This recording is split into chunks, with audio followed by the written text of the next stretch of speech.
नमस्कार प्यारे साथियों। ओल्ड एनसीईआरटी की कक्षा 12 की सीरीज में आप सभी का स्वागत है। अपन कक्षा 12 में विश्व इतिहास का अध्ययन कर रहे थे।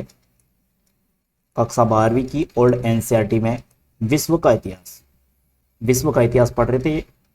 अपन ने प्रथम वीडियो में विश्व इतिहास का समकालीन युग है क्या, इसकी भूमिका के बारे में अध्ययन किया था और उसके बाद में दूसरे अध्याय में विश्व इतिहास का समकालीन युग है क्या, अर्थ के बारे में समझा और विषय वस्तु के बारे में समझा। आज इस क्लास में अपन समकालीन इतिहास और आधुनिक इतिहास के बीच अंतर क्या है, इस अंतर को समझेंगे। और उसके बाद में 2 क्लास और रहेगी अपनी प्रथम इकाई की, फिर अगली इकाई प्रारंभ करेंगे। तो आइए साथियों प्रारंभ करते हैं। समकालीन इतिहास निसंदेह अध्ययन का एक जटिल क्षेत्र है। समकालीन इतिहास निसंदेह अध्ययन का एक जटिल क्षेत्र है। समकालीन अवधि के प्रत्येक पक्ष या उसकी प्रत्येक घटना की समस्याएं होती हैं। उन्हें समझने के लिए विभिन्न प्रकार के कौशलों की आवश्यकता होती है। अब समकालीन अवधि में प्रत्येक पक्ष या प्रत्येक घटना की समस्याएं होती हैं। कोई न कोई घटना घटित होती है तो उनकी अपना पक्ष होता है, अपनी घटनाएं होती हैं। अब उनको समझने के लिए विभिन्न प्रकार के कौशल की जरूरत होती है। वे विषयों से जुड़ी होती हैं और इन समस्याओं के समाधान के लिए कई तरह के तरीके अपनाने होते हैं। अब इन समस्याओं को समझने के लिए कई तरीके के समाधान या इन समस्याओं के समाधान के कई तरीके हैं जो कि अपनाने पड़ते हैं। इसके विपरीत आधुनिक इतिहास अपेक्षाकृत कम बोझिल या दुरूह है, क्योंकि इसके लिए सुव्यवस्थित एवं सुप्रलिखित आंकड़े तथा अन्य सामग्रियां उपलब्ध है।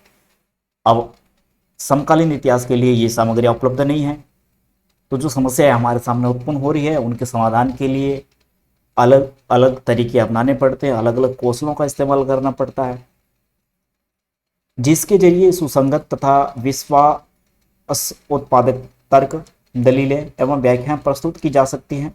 समकालीन इतिहास में विषय वस्तु उतने जोरदार तरीके से मूल्य प्रस्तुत नहीं करती है। अब देखिए, समकालीन इतिहास में विषय वस्तु होती है वो उतनी जोरदार तरीके से मूल्य है वो प्रस्तुत नहीं करती है जिस तरीके से आधुनिक इतिहास में करती है। समकालीन इतिहास में जो विषय वस्तु है वो जोरदार तरीके से मूल्य प्रस्तुत है जो कि नहीं करती, क्योंकि ये लिखित माध्यम में नहीं है। हो सकता है समझने में, समस्याओं को समझने में सहायता उपलब्ध नहीं करवा पाती है। वर्तमान समय में क्रमबद्धता के साथ में जो साहित्य है जो कि प्राप्त होता है और जो जानकारी जिनमें वस्तुनिष्ठता होनी चाहिए वो वस्तुनिष्ठता आधुनिक इतिहास में मिलती है। क्योंकि जब कोई व्यक्ति आधुनिक इतिहास का अध्ययन करता है तो वो भली भांति समझ जाता है कि कौन से मूल्य अधिक व्यापक या सर्वजनीय और कालातीत हैं, यानी स्थान और समय की सीमाओं में नहीं बंधे हैं, और कौन से मूल्य अपेक्षाकृत काला अवधि के लिए और क्षेत्र विशेषता की सीमित है। अब आधुनिक इतिहास का अध्ययन करते हैं तो वो व्यक्ति समझ जाता है कि कौन कौन से मूल्य है जो कि अधिक व्यापक है और सभी के लिए है या फिर लंबे समय के लिए है, यानी स्थान और समय की सीमाओं से बंधे हुए नहीं है। ये आधुनिक इतिहास से पता चल जाता है। ये अक्सर कहा जाता है कि किसी इतिहासकार के इतिहास का अध्ययन करने से पहले स्वयं उस इतिहासकार का अध्ययन करो। अब अक्सर कहा जाता है कि किसी भी इतिहासकार का इतिहास का अध्ययन आप करते हैं तो पहले उस इतिहासकार का आप अध्ययन करो, उस इतिहासकार का आप पहले अध्ययन करो जिनका इतिहास आप पढ़ने जा रहे हैं। इस कहावत के पीछे एक सरल सा तथ्य यह है कि प्रत्येक इतिहासकार अपने युग का गुलाम होता है। अब जो इतिहासकार लिखेगा, जिस युग का लिखेगा उस युग का क्या होता है, वो एक गुलाम की तरह होता है। इस प्रकार ऐतिहासिक तथ्यों के बारे में भिन्न भिन्न इतिहासकारों के वस्तुनिष्ठ मूल्यांकन अलग अलग होते हैं। अब ऐतिहासिक तथ्यों के बारे में इतिहासकारों के वस्तुनिष्ठ मूल्यांकन अलग अलग होते हैं। सभी के जो तथ्य है उन पर एक विचार नहीं होते, अपने अपने विचार होते हैं। जैसे उनके दृष्टिकोण अलग अलग होते हैं। उदाहरण के लिए सोवियत संघ के ढह जाने की घटना को कदाचित कुछ लोग न टल जा सकने वाली घटना मानते हो। अब कुछ इतिहासकार कहते हैं कि ये न टलने वाली घटना मानते हो, जबकि कुछ लोग ये समझते हो कि ये स्थिति तो कुछ समय के लिए ही उत्पन्न हुई है और इस समय विघटित हुआ सोवियत संघ अपने संपूर्ण वैचारिक तामझाम के साथ फिर अपनी पूर्व स्थिति में आ जाएगा। अब अलग अलग इतिहासकार, अलग अलग विचारक, अब उनके दृष्टिकोण क्या है, उन दृष्टिकोणों के अनुसार अपने अपने विचार। कुछ तो कह रहे हैं कि यह घटना कदाचित नहीं ढह जाने वाली घटना है और कुछ कह रहे हैं कि सोवियत संघ वापिस रह चुकी पूर्व स्थिति में आ जाएगा। अब समकालीन इतिहास के अध्ययन की एक कमजोरी यह होती है कि इतिहासकार अपने विषय से निर्लिप्त होकर यानी कि अलग अलग रहकर उसका अध्ययन नहीं कर सकता। इतिहासकार की व्यक्तिगत रुचि और वर्ग विशेष के प्रति उनकी निष्ठा अक्सर उसे निर्लिप्त की बजाय संलिप्त बना लेती है। अब देखिए, कोई भी व्यक्ति है वो लिखता है, जैसे कोई साहित्यकार होता है तो वो साहित्य की रचना करता है, लिखता है, तो उनकी व्यक्तिगत रुचि उसमें झलकेगी। अब इतिहासकार कुछ लिख रहा है तो उनकी व्यक्तिगत रुचि, वर्ग विशेष के प्रति उसकी निष्ठा है वो जरूर उसमें झलकेगी, उनके विचार जरूर उसमें आएंगे। हो सकता है मेरी व्यक्तिगत रुचि मैं मान लेता हूँ कि शिक्षण के प्रति है। अब कुछ लिखूंगा, लेख लिखूंगा या फिर किसी के बारे में लिख रहा हूँ या फिर और भी जहाँ कहीं भी अवसर मिलेगा तो वहाँ लेखन के प्रति या फिर अध्यापन के प्रति ज़्यादा मेरे विचार रखूंगा। वर्ग विशेष के प्रति हो सकता है युवा वर्ग को कुछ इतिहासकार है या फिर वर्तमान समय के कुछ जो अपने कह सकते हैं कि मोटिवेटर होते हैं, वो साहित्य की रचना करते हैं या फिर प्रेरित करते हैं, तो उनमें भी एक वर्ग विशेष होता है कि युवाओं को प्रेरित करें या फिर छोटे विद्यार्थियों को प्रेरित करें। तो उनके प्रति विशेष उनका लगाव होता है और साहित्य में उनकी निर्लिप्तता जरूर आती है। तो इतिहास में भी इतिहासकार भी व्यक्तिगत रुचि, वर्ग विशेष के प्रति उनकी निष्ठा है, चूंकि अक्सर उसे निर्लिप्त की बजाय संलिप्त बना लेती हैं और समकालीन इतिहास अध्ययन का एक गंभीर विषय हो सकता है यदि उसका अध्ययन निष्पक्ष रूप से और बिना किसी पूर्वाग्रह से किया जाए। समकालीन इतिहासकार आमतौर पर अध्ययनाधीन घटनाओं का स्वयं साक्षी होता है, इसलिए उसके लिए जरूरी है कि वह अपने इन सीमाओं से ऊपर उठकर विषय का अध्ययन करें, नहीं तो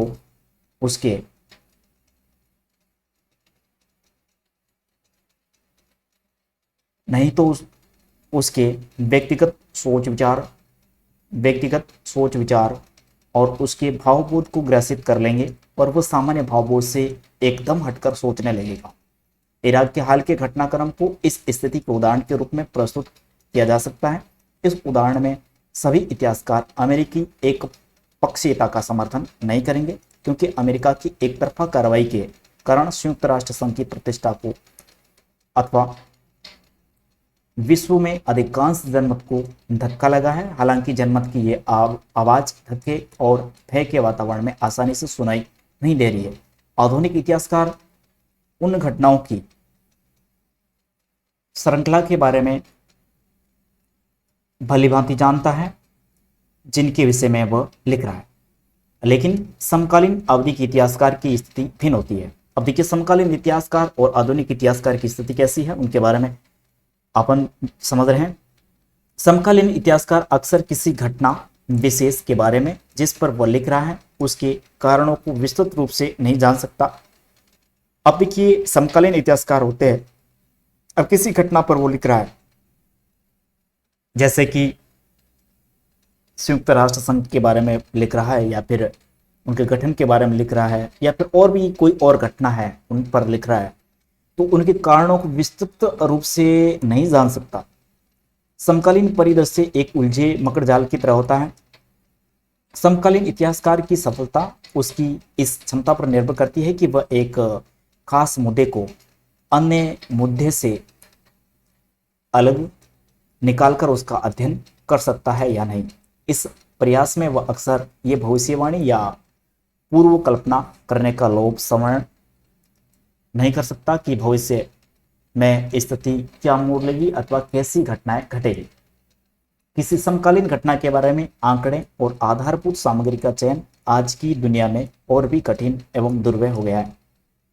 किसी समकालीन घटना के बारे में आंकड़े इकट्ठा करना और आधारभूत सामग्री का चयन करना आज की दुनिया में एक कठिन काम हो गया है, क्योंकि आज दुनिया ने एक समस्त भूमंडलीय रूप धारण कर लिया है।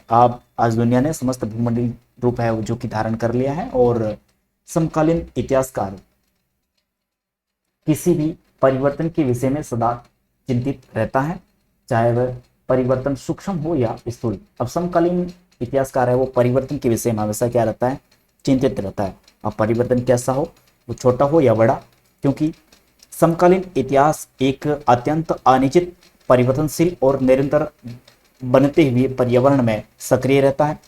उसे एक बुनियादी संरचनात्मक परिवर्तनों की ओर भी विशेष ध्यान देना होता है, जो उसके चारों ओर घटित होते रहते हैं। विश्व के विभिन्न भागों में एक साथ घटित होने वाले इन परिवर्तनों में उपलब्ध आधारभूत समानताएं इतिहासकार के सम्मुख एक ऐसा वस्तुनिष्ठ ढांचा प्रस्तुत करती है जिस पर वह आगे काम कर सकता है।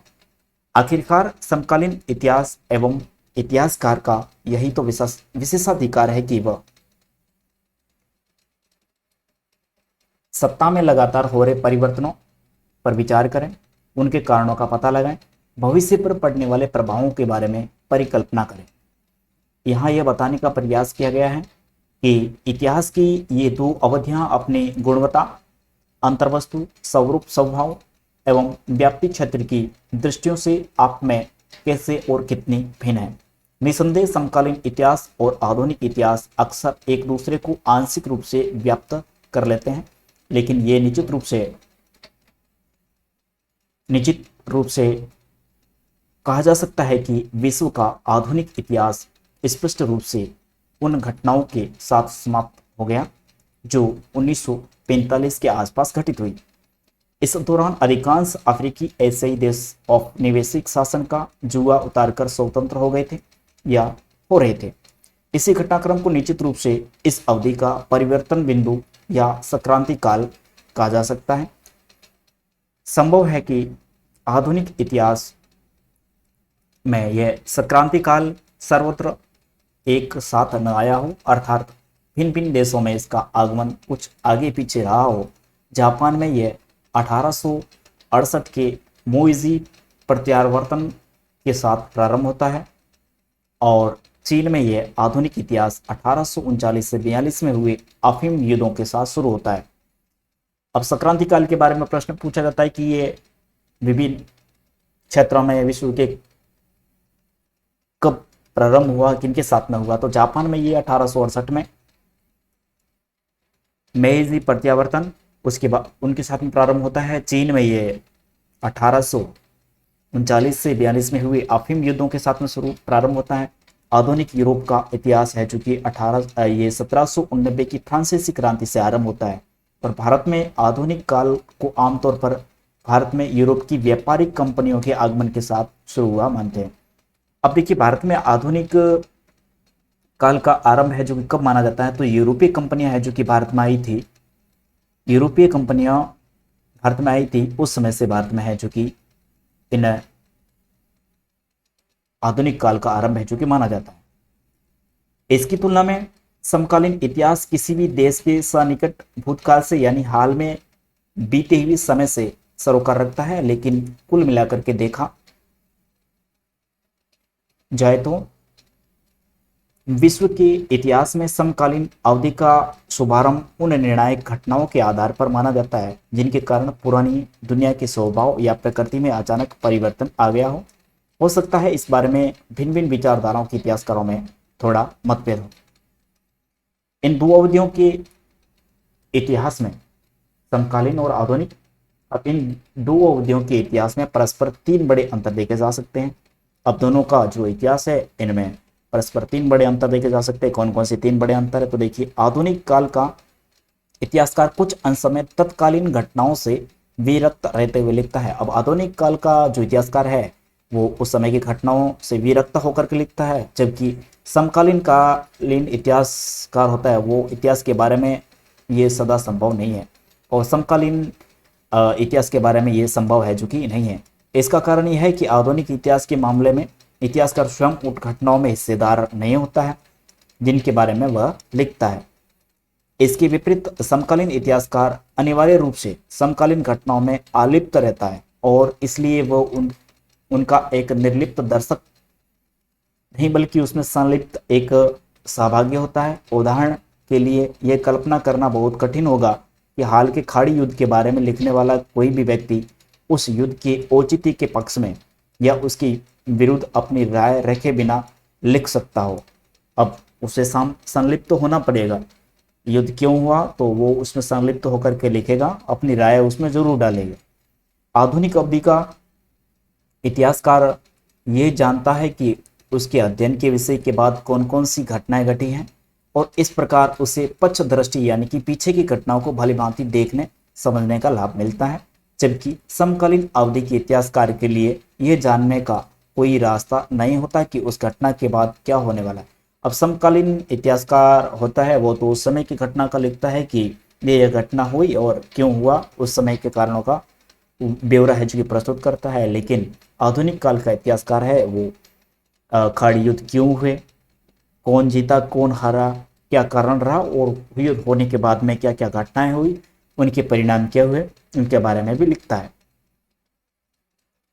जिसका वह अध्ययन कर रहा है, जब कोई इतिहासकार स्पेन के गृह युद्ध के बारे में लिखता है तब वह उन घटनाओं को ही नहीं जानता बल्कि परवर्ती शताब्दियों में प्रकट हुए उसके परिणामों को भी जानता है, किंतु समकालीन इतिहासकार को ये सुविधा उपलब्ध नहीं हो सकती। अब देखिए जो समकालीन आधुनिक इतिहासकार है वो तो स्पेन के गृह युद्ध के बारे में लिखता है, तब वो उन घटनाओं को भी जानता है बल्कि परवर्ती शताब्दियों में प्रकट हुए उनके परिणामों को भी जानता है। अब आधुनिक इतिहासकार है वो पहले की घटनाओं स्पेन के गृह युद्ध के बारे में लिख रहा है, तो सब कुछ जानकारी उनके पास में है, क्योंकि पहले से जानकारी उनके पास में है। कारण क्या रहे, घटनाक्रम क्या हुआ, परिणाम क्या हुआ, ये सब कुछ है जो कि आधुनिक इतिहासकार के पास में जानकारी उपलब्ध है, जबकि समकालीन इतिहासकार है उनके पास में ये सुविधा उपलब्ध नहीं हो सकती, क्योंकि वो उस समय लिख रहा है। इसके अलावा उसने जिस घटना विशेष के बारे में लिखा है उसके सुनिश्चित कारणों को जानने में भी उसे कुछ कठिनाइयां होती हैं।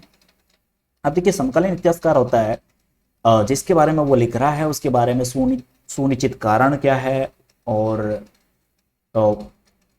भी जो समस्या है उनके बारे में कुछ कठिनाइयां उनको जरूर उत्पन्न होती है, कुछ कठिनाइयां होती है, और इस मायने में समकालीन परिदृश्य से अधिक चुनौती भरा विषय है। अब समकालीन परिदृश्य हैं जो कि अधिक चुनौती भरा विषय है, और इस प्रकार समकालीन इतिहासकार की सफलता किसी विशेष मुद्दे को अन्य मुद्दों से अलग करके उसकी विशेषताओं को जान सकने की उसकी योग्यता पर निर्भर करती है, जैसे कि द्वितीय विश्व युद्ध के कारणों तथा परिणामों को अलग करके जानना।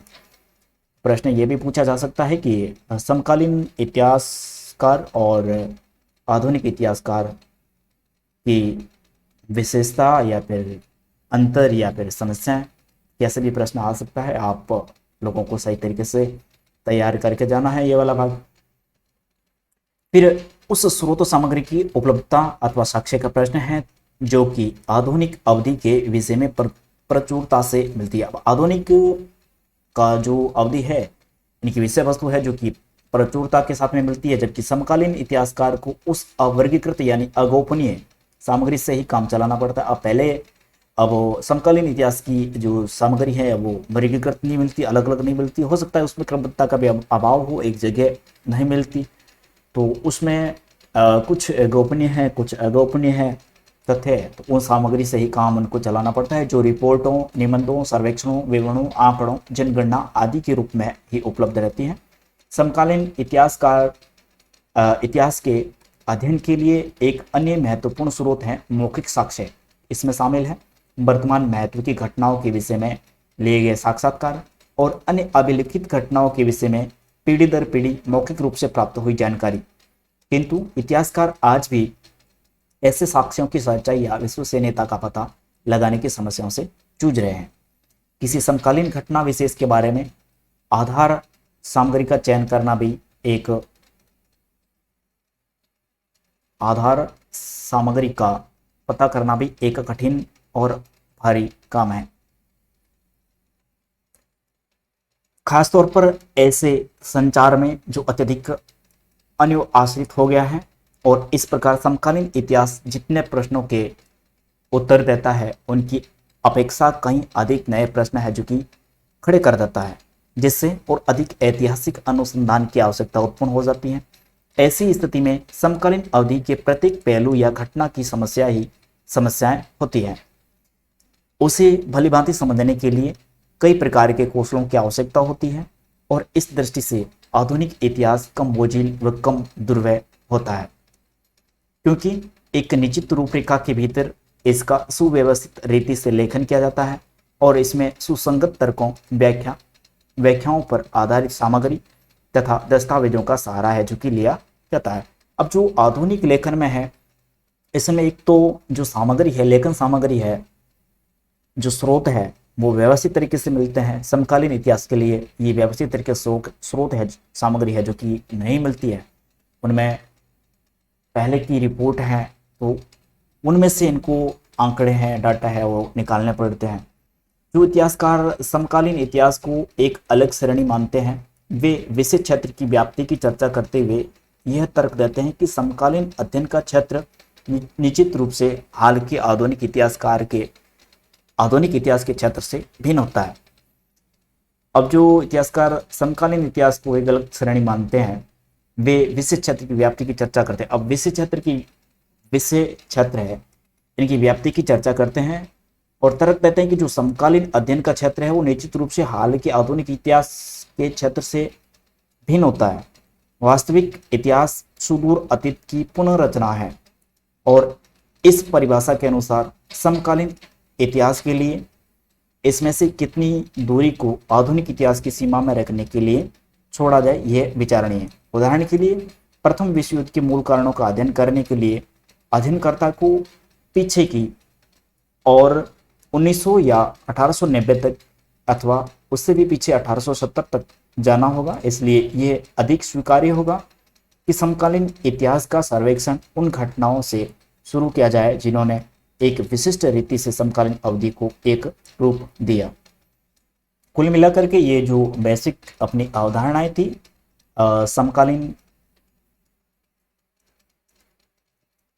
समकालीन इतिहास और आधुनिक इतिहास,